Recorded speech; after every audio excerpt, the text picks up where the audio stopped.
Namaste and welcome to Nirvega. In this video, we shall quickly run through three of the chapters of the Bhagavad-Gita, which are chapters 9 to 11, 9, 10 and 11. It would be great injustice to run through these chapters because they are wonderful chapters, especially chapters 10 and 11 are most poetic. But from the point of view of the NET exam, they do not hold much significance in my opinion. In fact, the NET syllabus, NET Yoga syllabus does not even mention chapters 9 to 11. It mentions chapter 7 and then directly jumps to chapter 12, which is Bhakti Yoga. So I'm just going to try and give a quick summary, the essence of what these chapters contain in these videos for your understanding. So first we look at chapter 9, which is Raja-Vidya, Raja-Guhya Yoga, which translates to the sovereign science or the sovereign knowledge and the sovereign secret, or royal science and royal secret. Krishna tells Arjuna that he is the source and substratum of the entire universe and that everything originates from him, rests in him and dissolves in him. He glorifies those who are devoted to him and worship him exclusively, but adds that even those who worship other divinities with faith worship him alone in truth.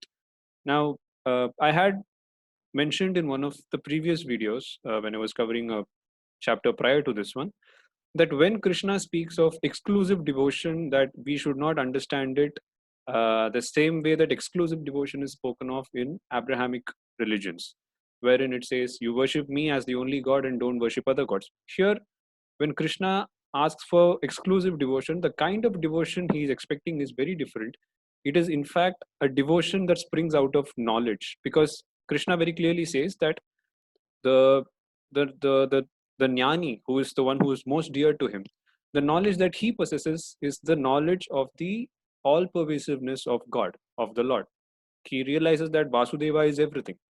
That is the bhakti that Krishna speaks of. When he speaks of exclusive devotion, he says that a man who sees me in everything, a man who realizes the impersonal nature of me, the essence that I am, the Satchidananda, that is the bhakti, that is the devotion that Krishna expects when he says exclusive devotion, and it is not exclusive devotion to any form per se. And then he says, even those who worship other divinities, those who worship other forms, those who are devoted to a particular form, to a Shiva or a Vishnu or a Krishna, whatever it is, even they worship me alone. So he says that it is not that one is superior to another, both are worshipping me. They are like two rivers which ultimately join the same ocean. The chapter deals with and extols the notions of Sharanagati, which is surrender, complete surrender, and Arpana Bhava, which is the attitude of offering to the Lord extensively. There are multiple shlokas which speak about this. The thrust in this chapter is on these two concepts, in my opinion. Krishna's declaration is that those who are devoted to him and offer everything unto him become one with him. So that is about this chapter, Raja-Vidya, Raja-Guhya Yoga. Next, we move to chapter 10, which is Vibhuti Yoga.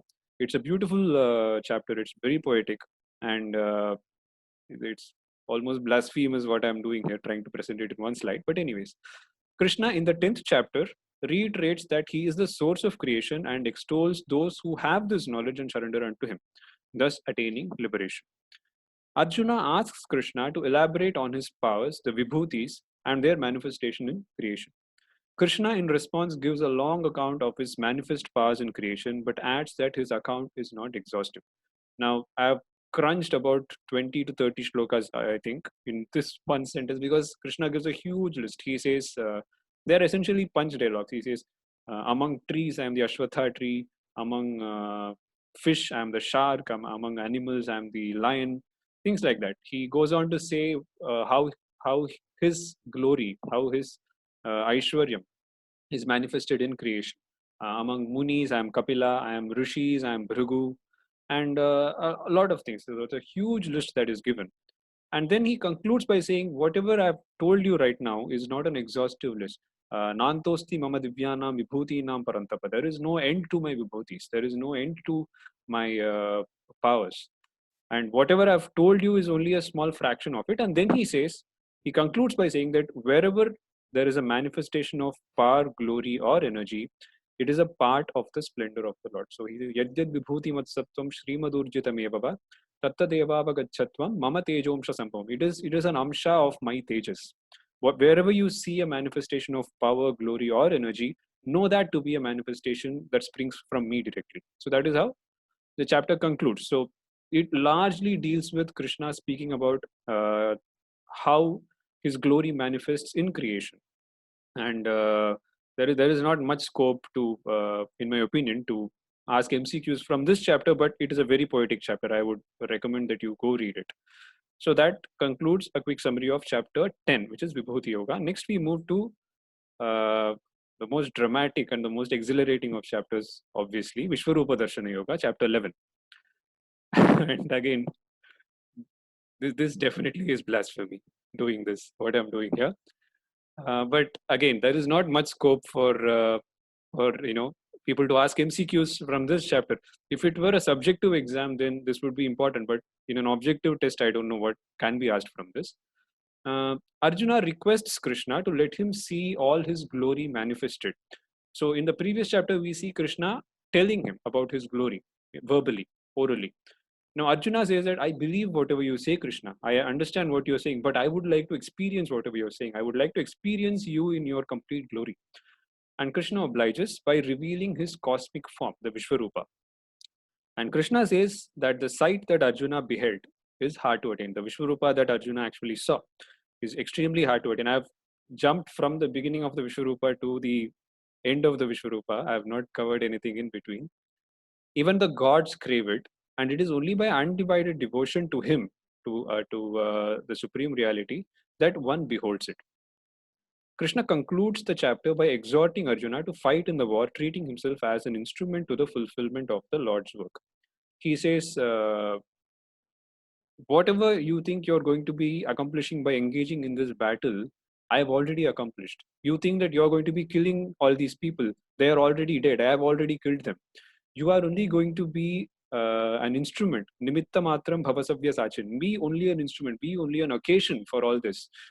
I've already done all this. So Krishna says that you engage in battle, cast off this delusion that you are going to be the doer of whatever is going to happen. Devote all your actions to me, surrender all your actions to me, and then engage in battle. So that is what Krishna attempts to drive home through the display of Vishvarupa.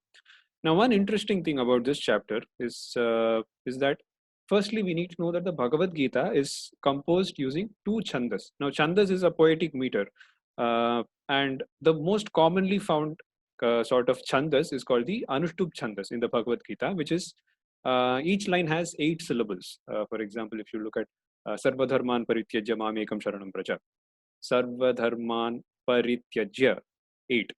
Mamekam Sharanam Vraja, 8. So each line has 8 syllables, and most of the shlokas are constructed in this chandas, in this meter, which is called Anushtup chandas.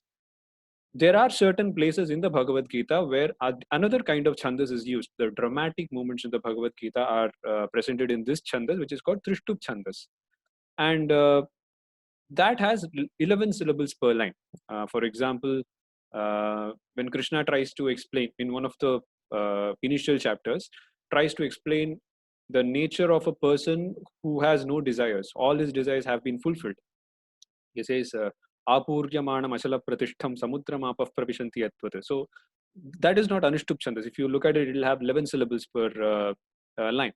Apuryamanam achala pratishtham. So 11 syllables per line. So that is Trishtup chandas. Now, when you chant a shloka which is in Trishtup chandas, there is a sense of grandeur attached to it. And in this chapter particularly, from the time that Arjuna starts describing the Vishvarupa, which is and that runs to around, I think, 30-35 shlokas.